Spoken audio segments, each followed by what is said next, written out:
Ala, may nag-cancel ng order ko. Paano na yung pera ko? Mababalik pa kaya ang pera ko ni Sitaw?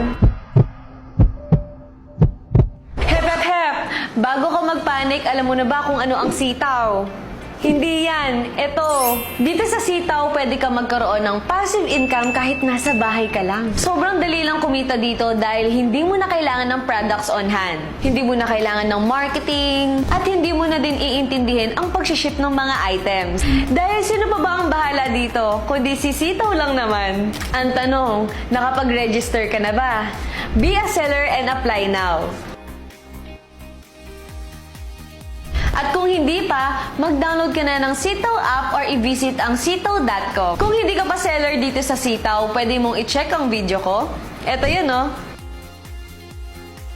And huwag mong kalimutan ang referral code ko dahil hindi ka makakapag-register kung wala ito. Mabalik tayo sa tanong ng marami. Paano kapag nag-cancel si buyer ng order? Mababalik pa ba ang pera? Ang sagot!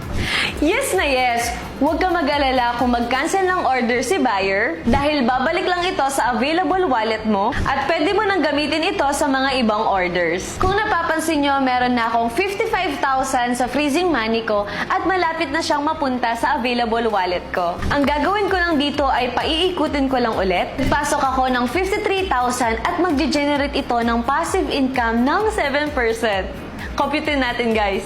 53,000 times 7%, meron na tayong kinita na 3,710 sa loob ng 2 to 3 weeks lang. And yes, ganito lang kadali kumita dito sa Sitaw. Katulad ko, kahit may ibang business, hindi ako nahihirapan maging seller sa Sitaw. Kaya be a seller and apply now!